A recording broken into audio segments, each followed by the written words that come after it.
Dracula by Bram Stoker. Chapter 7. Cutting from the Daily Graph. 8th August. Pasted in Mina Murray's journal. From a correspondent. Whitby.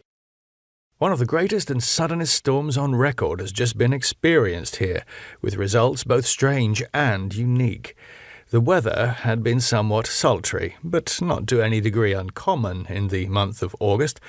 Saturday evening was as fine as was ever known, and the great body of holiday-makers laid out yesterday for visits to Mulgrave Woods, Robin Hood's Bay, Rig Mill, Runswick, Staithes, and the various trips in the neighbourhood of Whitby. The steamers, Emma and Scarborough, made trips up and down the coast, and there was an unusual amount of tripping, both to and from Whitby. The day was unusually fine till the afternoon, when some of the gossips who frequent the East Cliff churchyard, and from that commanding eminence watch the wide sweep of sea visible to the north and east, called attention to a sudden show of mares' tails high in the sky to the northwest. The wind was then blowing from the southwest in the mild degree which in barometrical language is ranked number 2, light breeze. The Coast Guard on duty at once made report, and one old fisherman who for more than half a century has kept watch on weather signs from the East Cliff foretold in an emphatic manner the coming of a sudden storm. The approach of sunset was so very beautiful, so grand in its masses of splendidly coloured clouds, that there was quite an assemblage on the walk along the cliff in the old churchyard to enjoy the beauty. Before the sun dipped below the black mass of Kettleness, standing boldly athwart the western sky, its downward wind was marked by myriad clouds of every sunset colour, flame, purple, pink, green, violet, and all the tints of gold, with here and there masses, not large, but of seemingly absolute blackness, in all sorts of shapes, as well outlined as colossal silhouettes. The experience was not lost on the painters, and doubtless some of the sketches of the prelude to the great storm will grace the R.A. and R.I. walls in May next. More than one captain made up his mind then and there that his cobble, or his mule, as they termed the different classes of boats, would remain in the harbour till the storm had passed.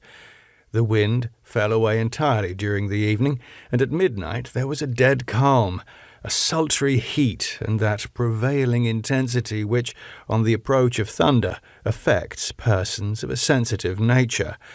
There were but few lights in the sea, for even the coasting steamers, which usually hug the shore so closely, kept well to seaward, and but few fishing boats were in sight.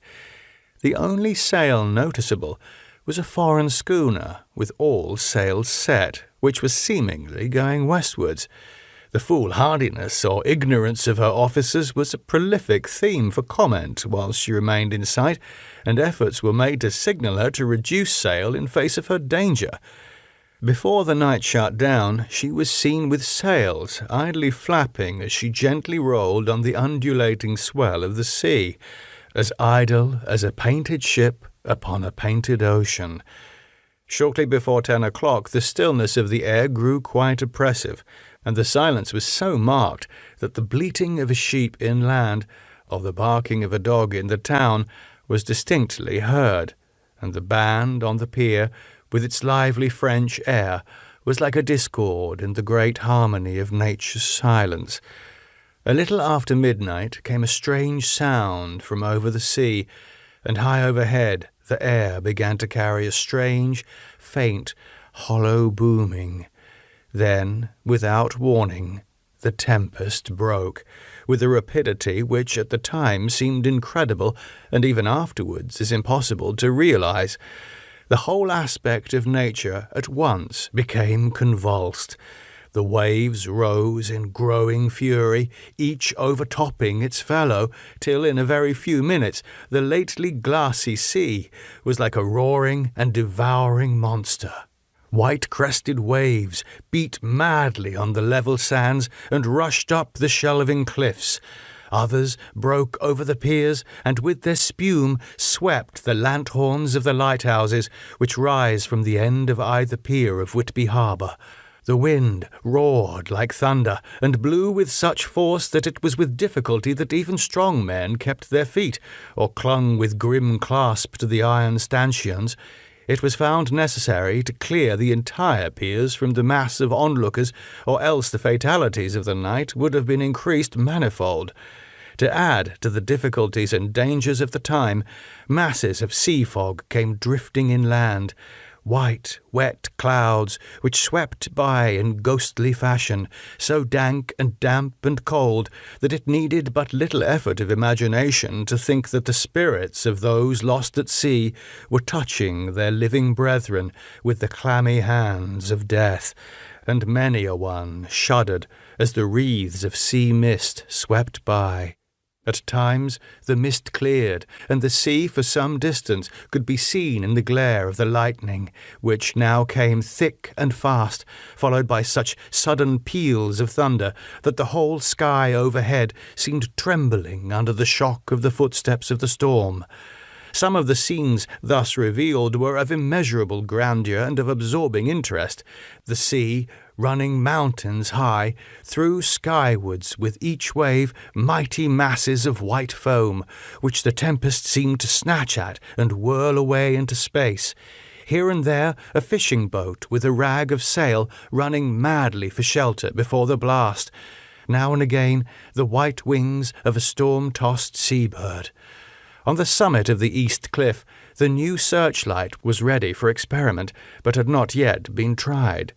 The officers in charge of it got it into working order, and in the pauses of the inrushing mist swept with it the surface of the sea.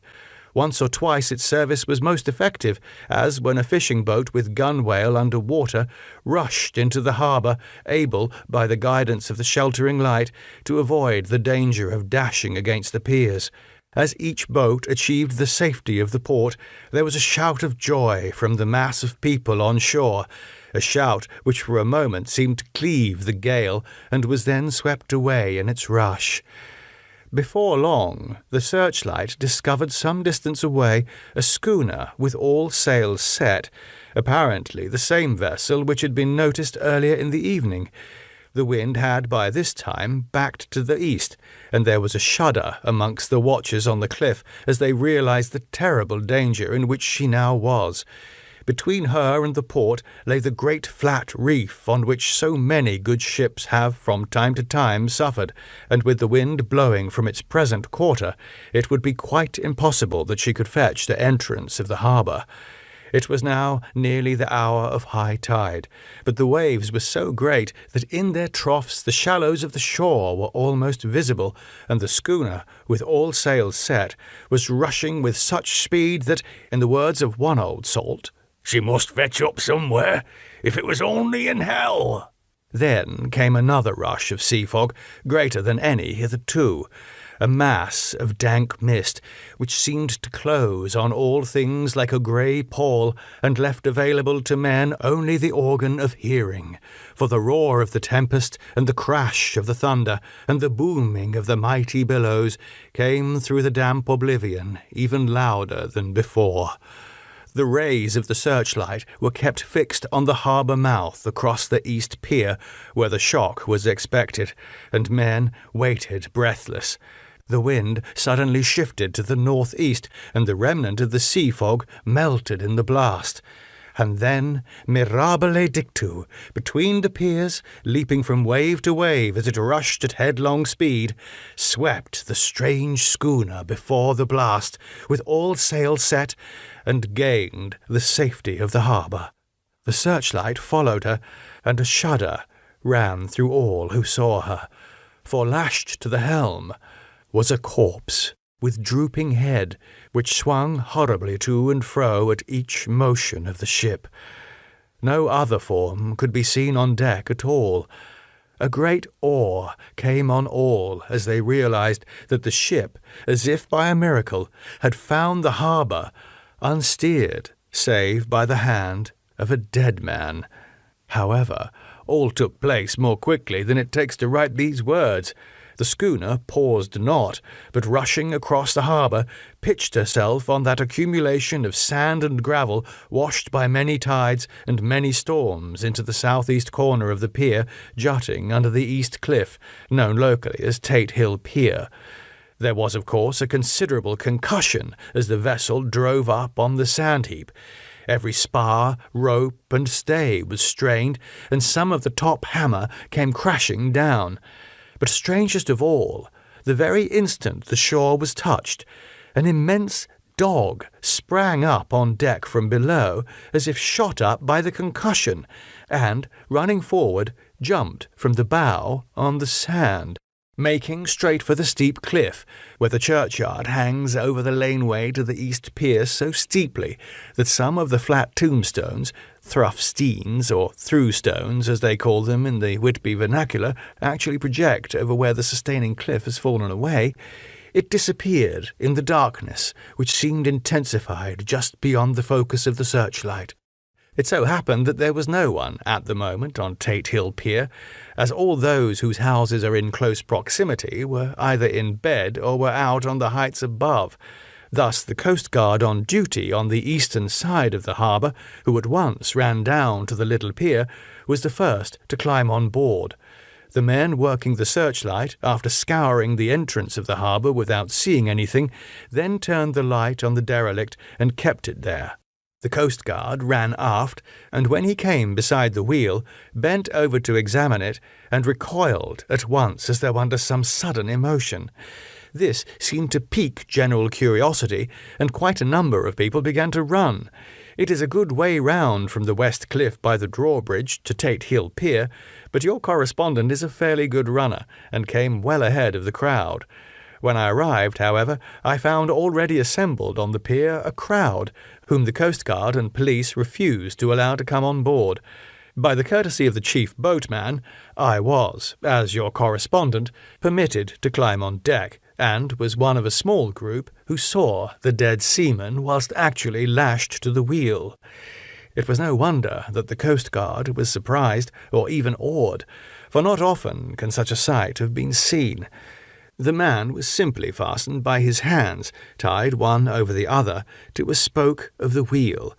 Between the inner hand and the wood was a crucifix, the set of beads on which it was fastened being around both wrists and wheel, and all kept fast by the binding cords. The poor fellow may have been seated at one time, but the flapping and buffeting of the sails had worked through the rudder of the wheel and dragged him to and fro, so that the cords with which he was tied had cut the flesh to the bone. Accurate note was made of the state of things, and a doctor, Surgeon J.M. Caffin of 33 East Elliot Place, who came immediately after me, declared, after making examination, that the man must have been dead for quite 2 days. In his pocket was a bottle, carefully corked, empty, save for a little roll of paper, which proved to be the addendum to the log. The Coast Guard said the man must have tied up his own hands, fastening the knots with his teeth. The fact that the Coast Guard was the first on board may save some complications later on in the Admiralty Court, for Coast Guards cannot claim the salvage, which is the right of the first civilian entering on a derelict. Already, however, the legal tongues are wagging, and one young law student is proudly asserting that the rights of the owner are already completely sacrificed, his property being held in contravention of the statutes of Mortmain, since the tiller, as emblem ship, if not proof, of delegated possession, is held in a dead hand.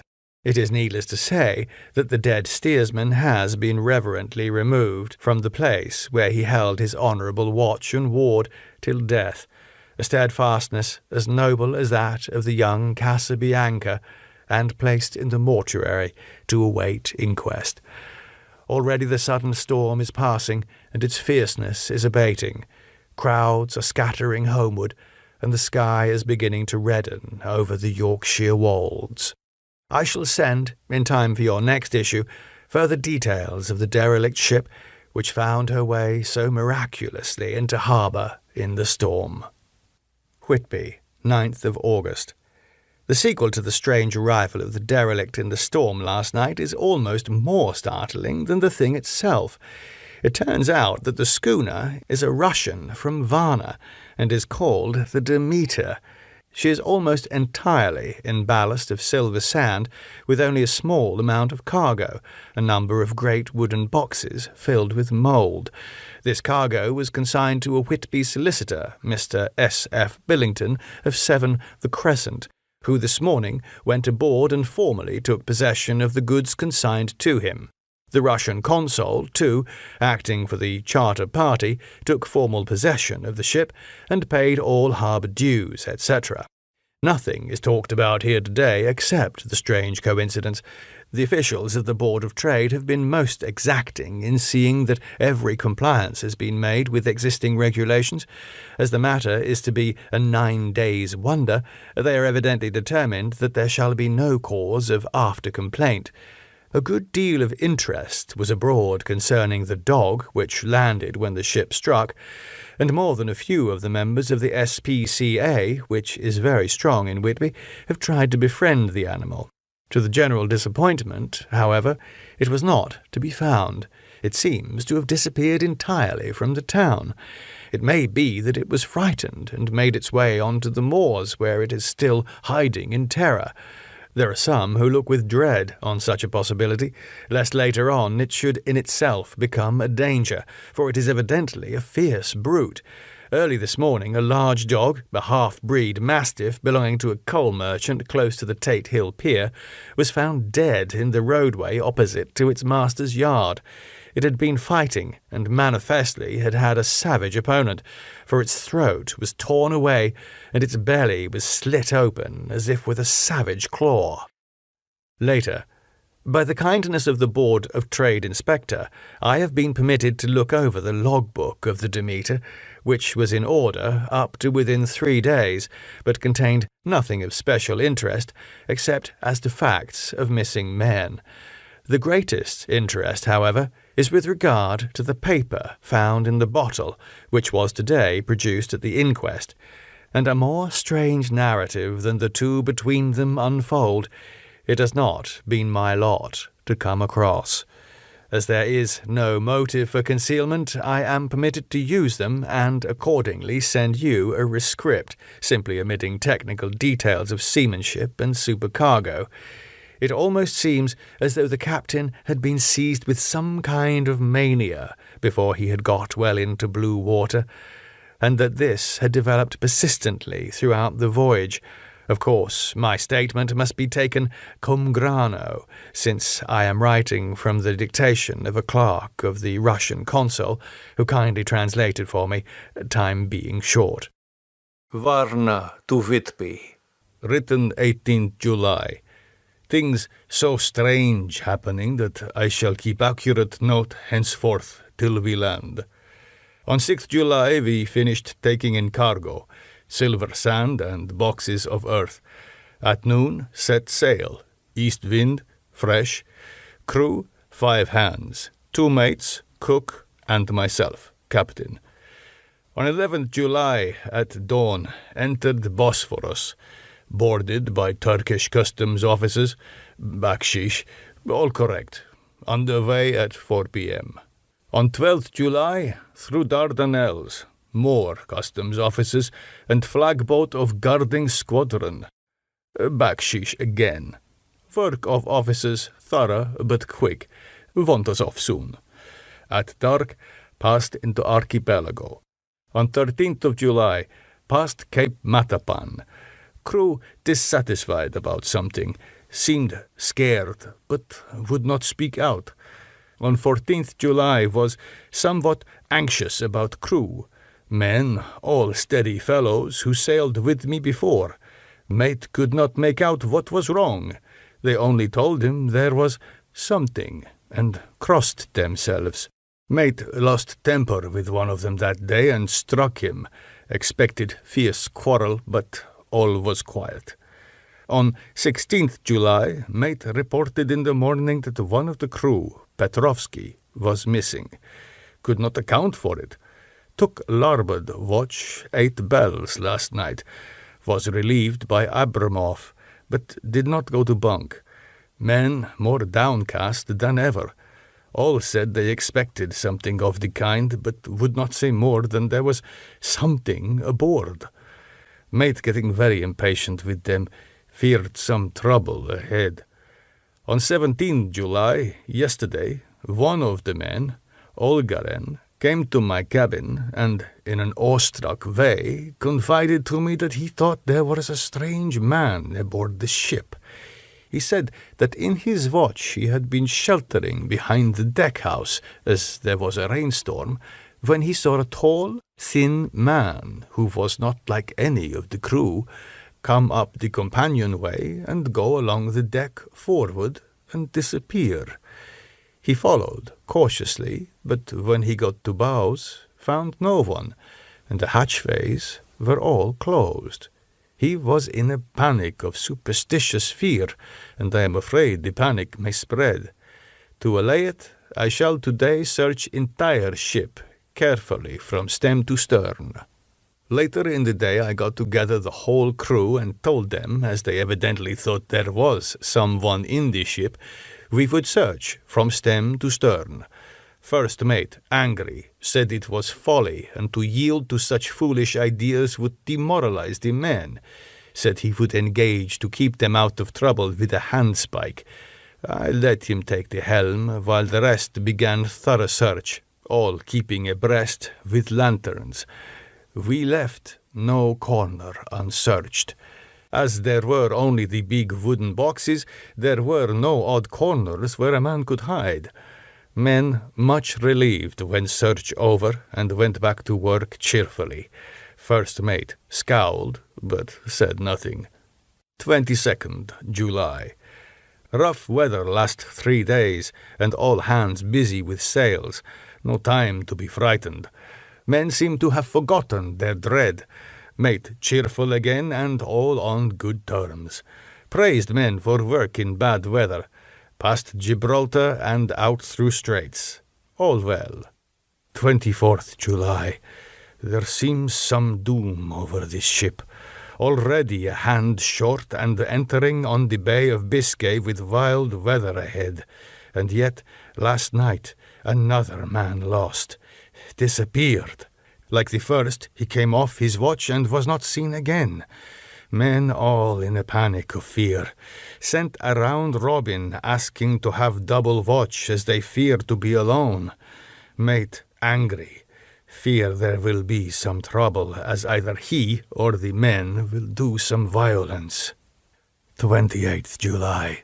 4 days in hell. Knocking about in a sort of maelstrom, and the wind a tempest.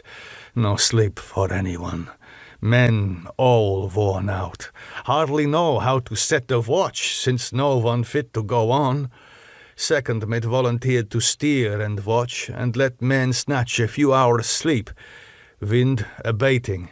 Seas still terrific, but feel them less as ship is steadier. 29 July. Another tragedy. Had single watch tonight, as crew too tired to double. When morning watch came on deck, could find no one except steersman.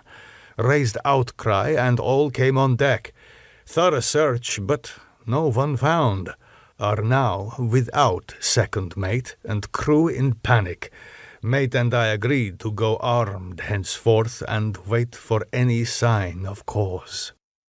30 July. Last night. Rejoiced we are nearing England. Weather fine, all sails set. Retired, worn out. Slept soundly. Awaked by mate telling me that both man of watch and steersman missing.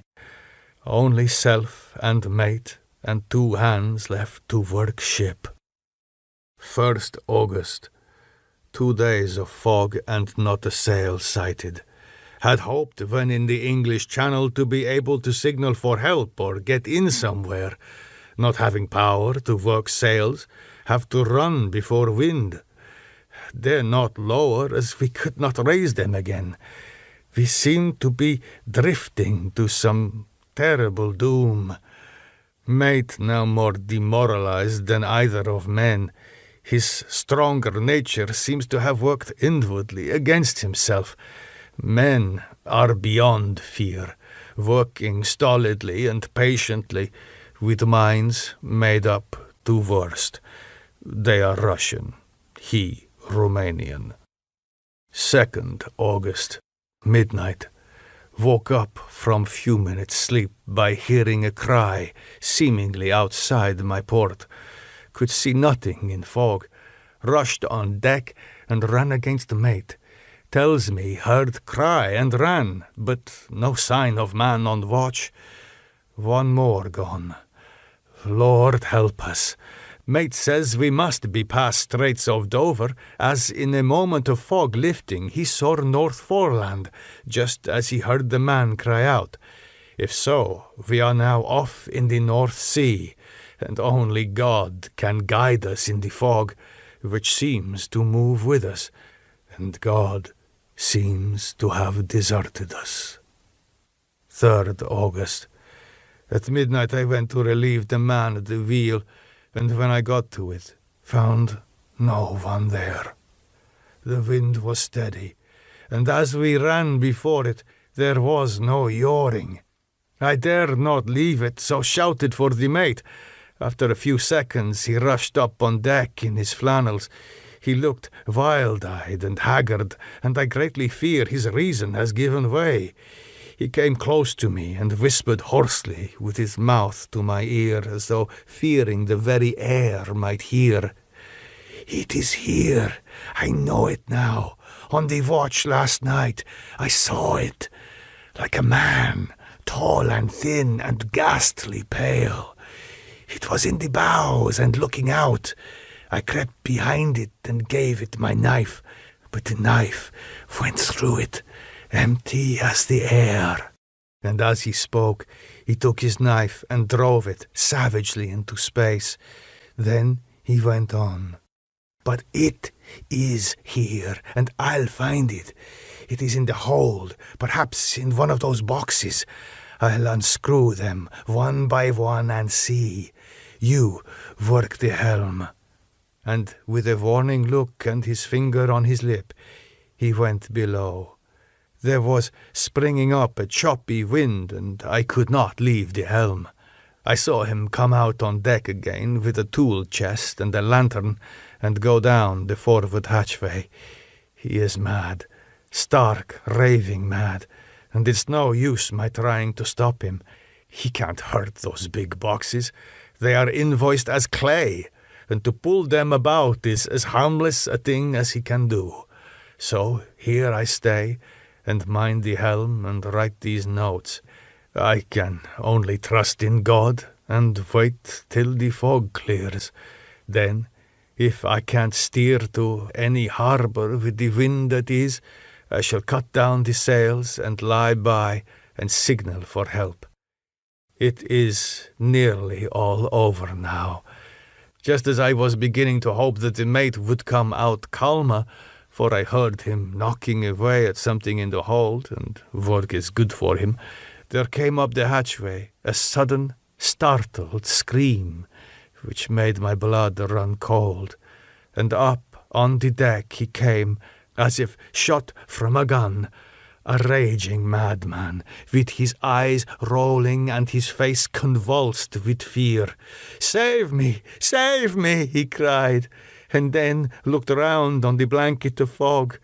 His horror turned to despair, and in a steady voice he said, "You had better come too, Captain, before it is too late.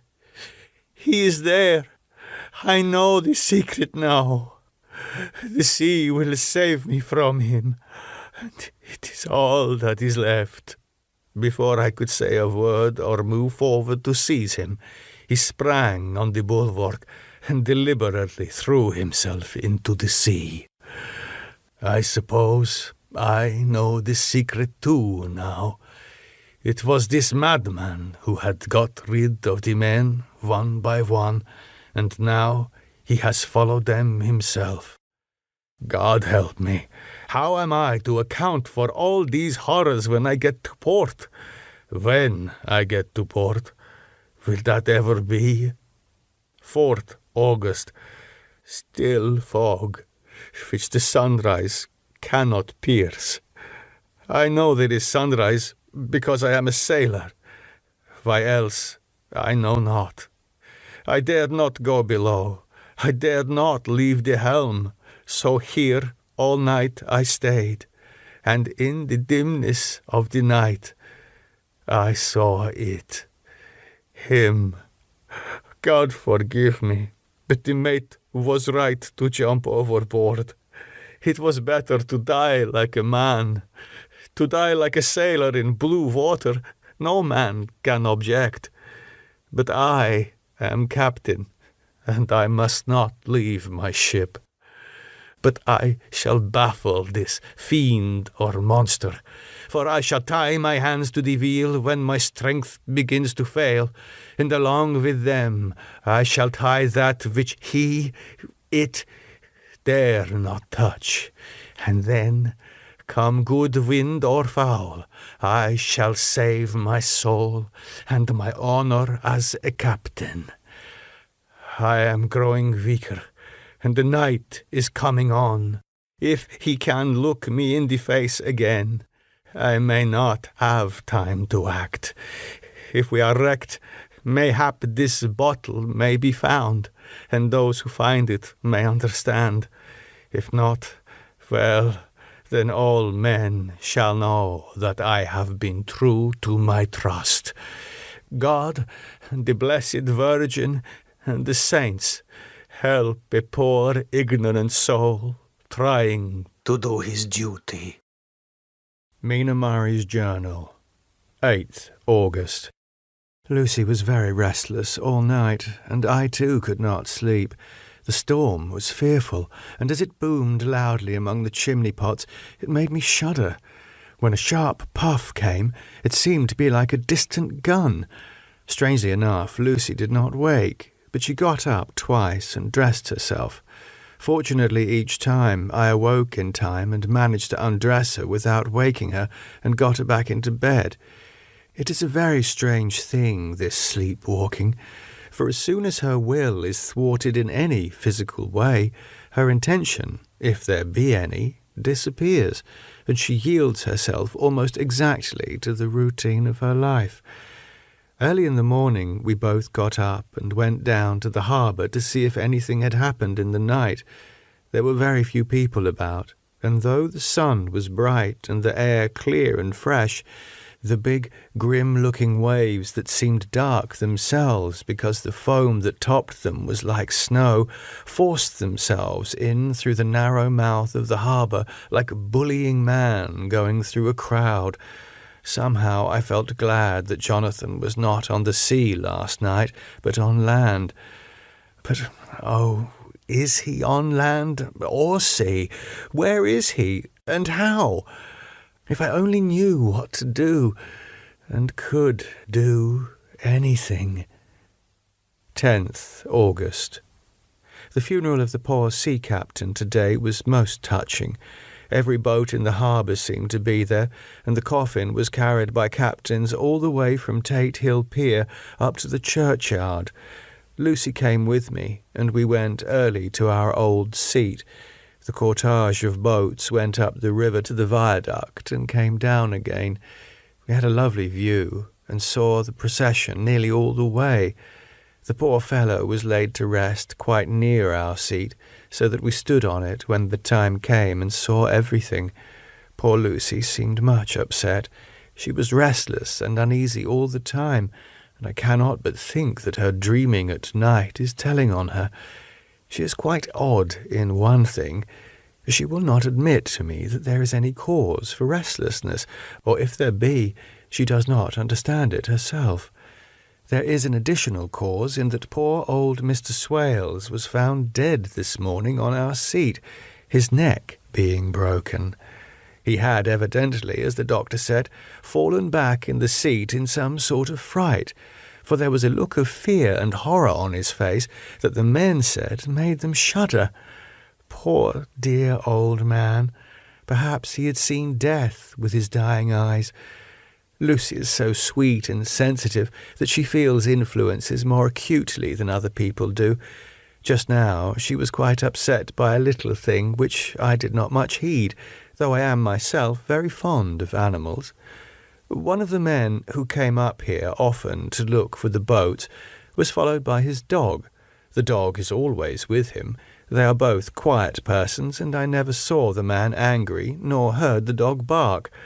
During the service, the dog would not come to its master, who was on the seat with us, but kept a few yards off, barking and howling.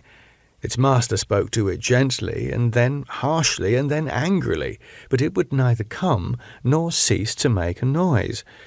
It was in a sort of fury, with its eyes savage and all its hairs bristling out like a cat's tail when puss is on the warpath. Finally, the man too got angry and jumped down and kicked the dog, and then took it by the scruff of the neck and half dragged and half threw it on the tombstone on which the seat is fixed. The moment it touched the stone, the poor thing became quiet and fell all into a tremble. It did not try to get away, but crouched down, quivering and cowering, and was in such a pitiable state of terror that I tried, though without effect, to comfort it. Lucy was full of pity too, but she did not attempt to touch the dog, but looked at it in an agonized sort of way. I greatly fear that she is of too supersensitive a nature to go through the world without trouble. She will be dreaming of this tonight, I'm sure. The whole agglomeration of things, the ship steered into port by a dead man, his attitude tied to the wheel with a crucifix and beads, the touching funeral, the dog, now furious and now in terror, will all afford material for her dreams. I think it will be best for her to go to bed tired out physically, so I shall take her for a long walk by the cliffs to Robin Hood's Bay and back. She ought not to have much inclination for sleepwalking then.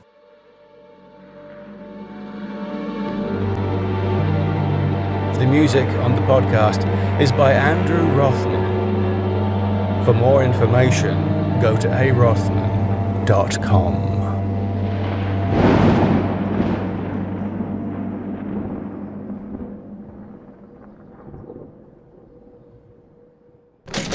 Now, I think it's fair to say that without a shred of doubt, Underwood and Flinch by Mike Bennett is the best vampire podcast novel I've ever listened to. Mind you, saying that, it's also the only vampire podcast novel I've ever listened to, so I'm probably not the best person to ask. Underwood and Flinch. Without doubt, the best vampire podcast novel you've ever listened to, provided you've never listened to any others. Available now from underwoodandflinch.com.